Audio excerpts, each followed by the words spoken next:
Hola, bienvenido al devocional del día de hoy, 4 de julio. Estamos en la lectura 186. Vamos a empezar con el devocional que se llama La oposición se convirtió en una oportunidad. Stephen Lungu vino a nuestra casa y nos contó su historia. Es el hijo mayor de una madre adolescente proveniente de un municipio de Zimbabue, quien estuvo atada a un matrimonio difícil con un hombre que era más de 20 años mayor que ella. Su madre lidiaba con sus dificultades y luchas bebiendo intensamente. Cuando Stephen tenía 3 años, su madre lo llevó un día junto con sus hermanos pequeños a la ciudad. Le dijo que tenía que ir al baño y lo dejó con su hermana en la concurrida plaza del pueblo. Mientras su hermano John jugaba en el suelo, 2 horas después no había regresado. Había huido dejando a sus 3 hijos al cuidado de una tía que lo aceptó a regañadientes. A la edad de 11 años, Stephen también huyó y prefirió vivir en las calles. Stephen desarrolló una fuerte amargura contra Dios cuando creció. Siendo un adolescente, fue reclutado por una banda urbana llamada Las Sombras Negras, quienes cometían robos, violencias y destruían las calles de Zimbabue. Un día, un evangelizador llegó a la ciudad para hablar a miles de personas acerca de Jesús bajo una gran carpa. Stephen acudió con la intención de bombardear el evento, para lo cual llevaba una bolsa llena de explosivos. Quería hacerlo porque deseaba atacar a Dios. Mientras aguardaba el momento de su ataque, Shadrach Maloka, un predicador sudafricano, subió al escenario y anunció que el Espíritu Santo le había advertido que muchos en la audiencia podrían morir pronto sin Cristo.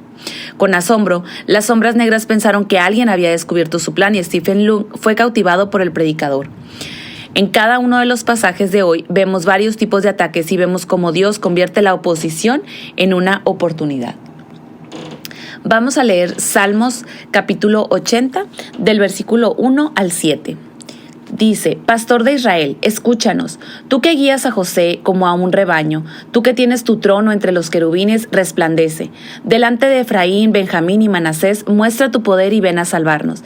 Restáuranos, oh Dios, haz resplandecer tu rostro sobre nosotros y sálvanos. ¿Hasta cuándo, Señor de los ejércitos, arderá tu ira contra las oraciones de tu pueblo? Por la comida les has dado pan de lágrimas, por bebida lágrimas en abundancia. Nos has hecho motivo de contienda para nuestros vecinos, nuestros enemigos se burlan de nosotros. Restáuranos, oh Dios de los ejércitos, haz resplandecer tu rostro sobre nosotros y sálvanos.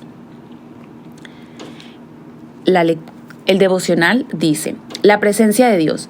Cuando afrontas dificultades en la vida, oposición y ataques, no hay nada más reconfortante que sentir la presencia de Dios, sabiendo que Él está contigo y su rostro te sonríe. El salmista se enfrentó al abuso y la burla de sus vecinos y enemigos. Esos ataques causaron mucho dolor, lágrimas por comida. El pueblo de Dios había sido alimentado con pan de lágrimas, por bebida lágrimas en abundancia. Dios puede convertir la oposición en una oportunidad sin importar cuáles son las dificultades que afrontas en tu vida. Solo ruega a Dios. La oración dice: restáuranos, oh Dios, haz resplandecer tu rostro sobre mí y sálvame. Vamos a leer el libro de Hechos del capítulo 23 en el versículo 12 hasta el 35. Y dice: muy de mañana los judíos tramaron una conspiración y juraron bajo maldición no comer ni beber hasta que lograran matar a Pablo. Más de 40 hombres estaban implicados en esta conspiración. Se presentaron ante los jefes de los sacerdotes y los líderes religiosos y dijeron: nosotros hemos jurado bajo maldición no comer nada hasta que logremos matar a Pablo. Ahora, con el respaldo del consejo, pídanle al comandante que haga comparecer al reo ante ustedes, con el pretexto de obtener información más precisa sobre su caso. Nosotros estaremos listos para matarlo en el camino. Pero cuando el hijo de la hermana de Pablo se enteró de esta emboscada, entró en el cuartel y avisó a Pablo. Este llamó entonces a uno de los centuriones y pidió: lleve a este joven al comandante porque tiene algo que decirle. Así que el centurión lo llevó al comandante y dijo: el preso Pablo me llamó y me pidió que trajera a este joven porque tiene algo que decirle. El comandante tomó de la mano al joven, lo llevó aparte y le preguntó: ¿qué quieres decirme? Él contestó: los judíos se han puesto de acuerdo para pedirle a usted que mañana lleve a Pablo ante el consejo con el pretexto de obtener información más precisa acerca de él. No se deje convencer, porque más de 40 de ellos van a tenderle una emboscada. Han jurado bajo maldición no comer ni beber hasta que hayan logrado matarlo.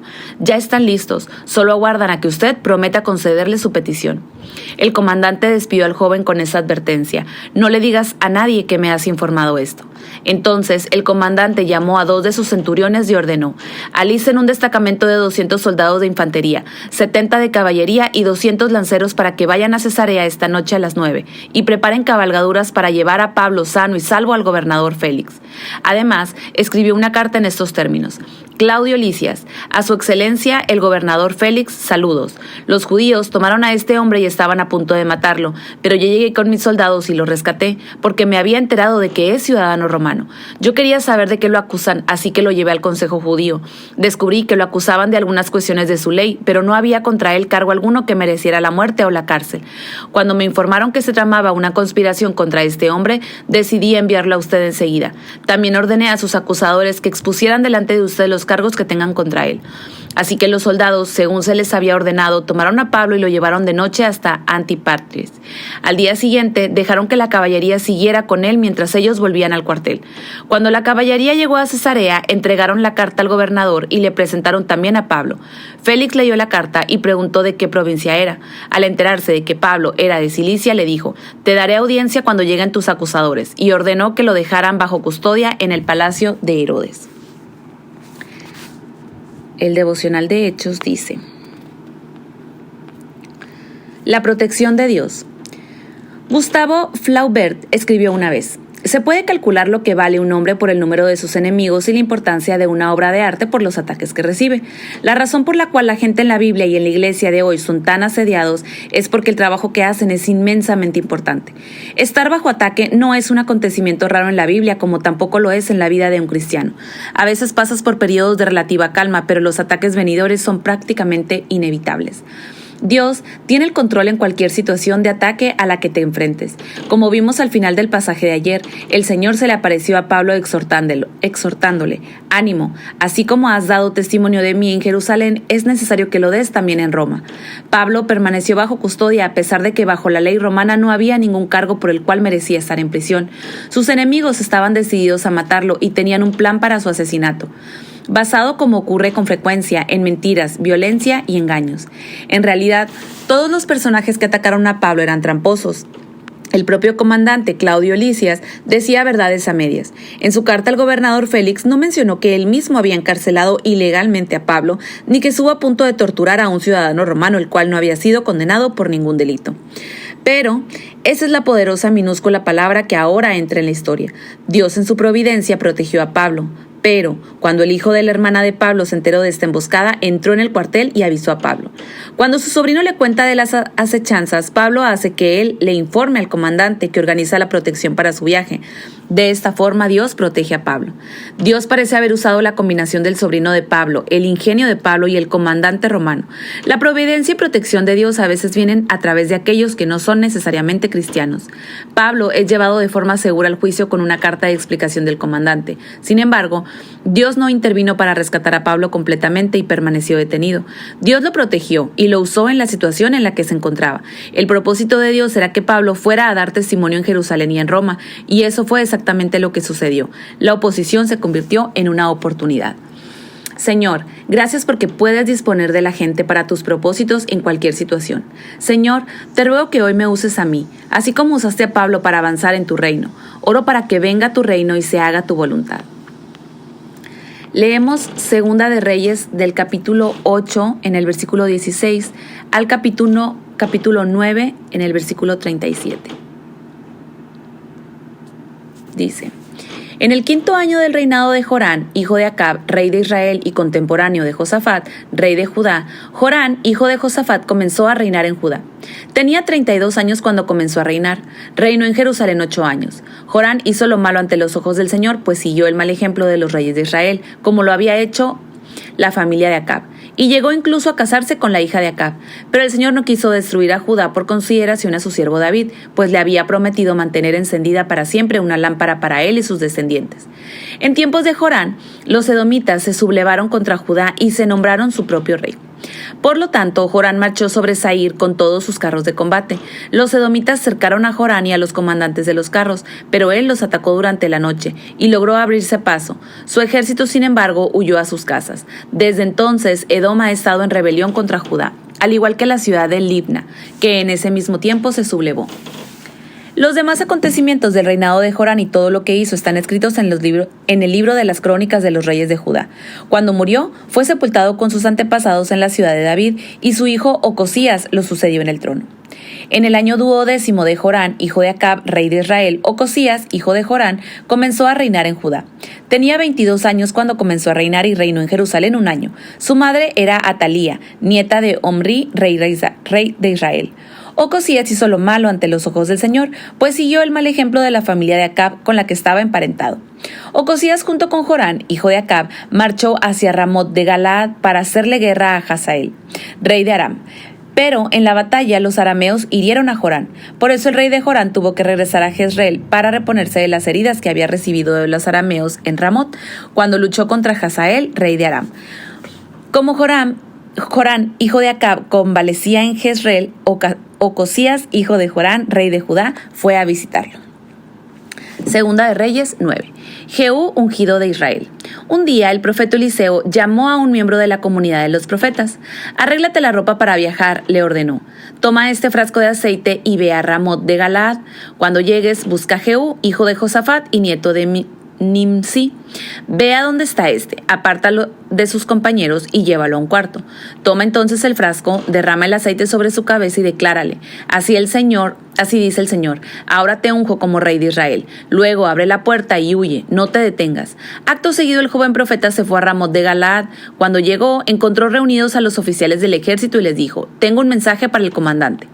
¿Para cuál de todos nosotros?, preguntó Jehú. Para usted, comandante, respondió.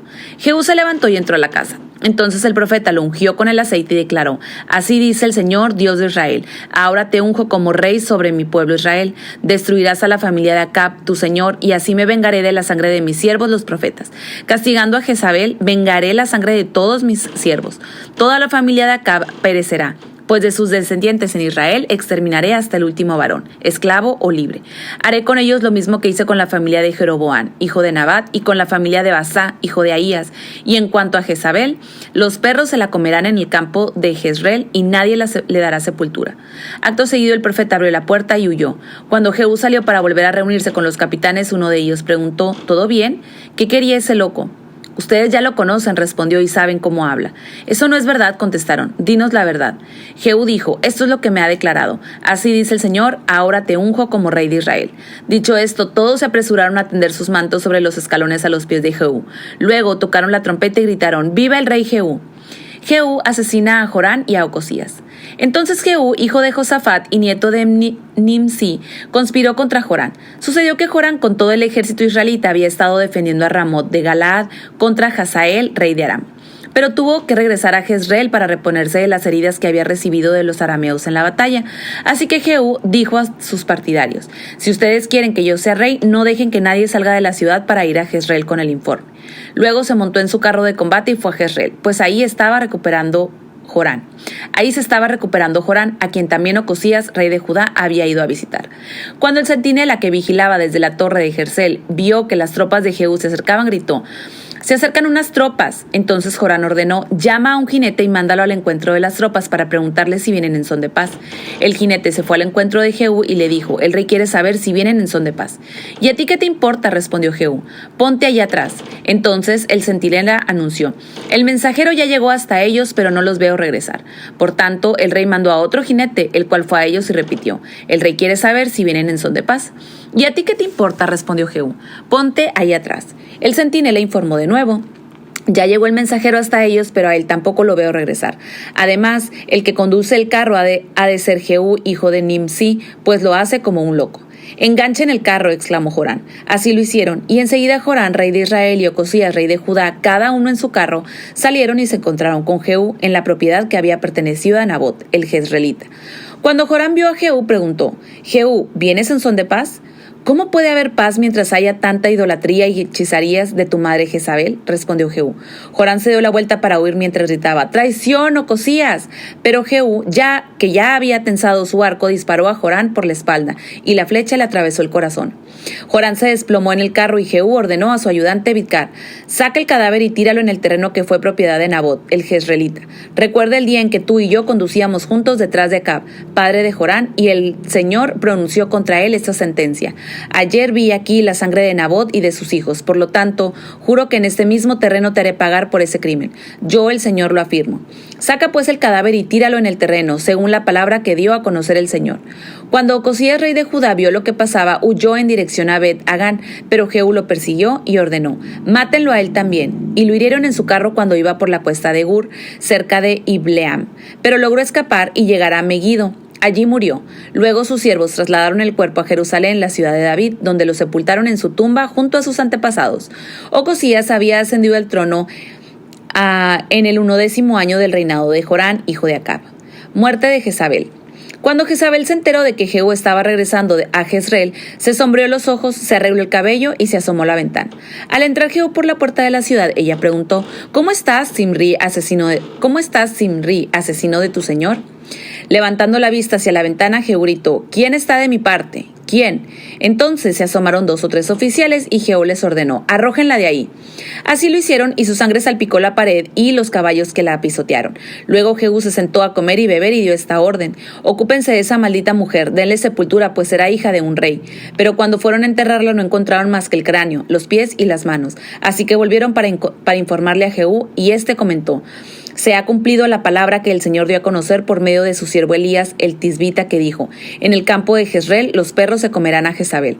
De hecho, el cadáver de Jezabel será como estiércol en el campo de Jezreel, y nadie podrá identificarla ni decir: esta era Jezabel.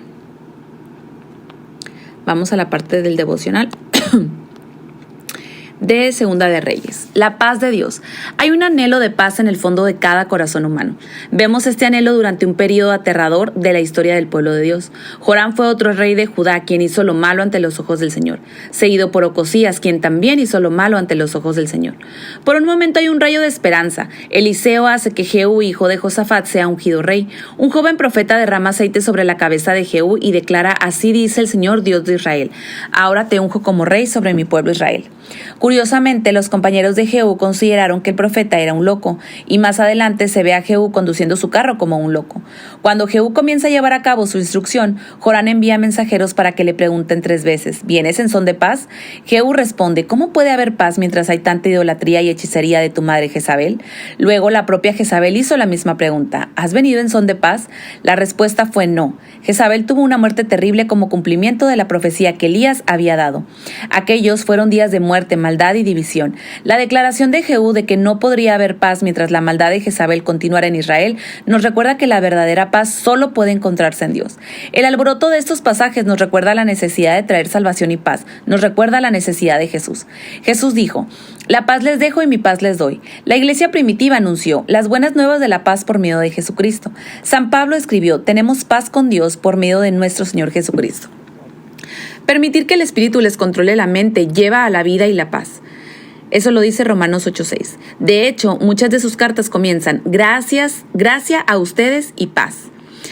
Volviendo a la historia de Stephen Lung, las palabras del predicador lo convencieron de sus pecados y lo llevaron a un encuentro con Jesús en el que experimentó la presencia de Dios y oyó hablar de la gracia y la paz de Dios. Stephen Lungu se acercó tambaleándose al escenario, agarró los pies del orador y comenzó a sollozar, convirtiéndose así, aquella noche, en seguidor de Jesucristo. A la mañana siguiente se presentó en la comisaría local y confesó sus crímenes. El sargento de la recepción miró la larga lista de cargos, escuchó su historia y lo absolvió.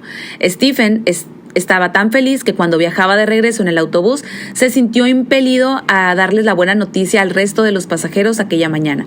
Desde entonces ha estado hablando a la gente acerca de Jesús. Stephen es ahora predicador de un completo en África y orador en muchos eventos. Hace unos años, en uno de estos eventos, una anciana se acercó con el deseo de seguir a Jesús.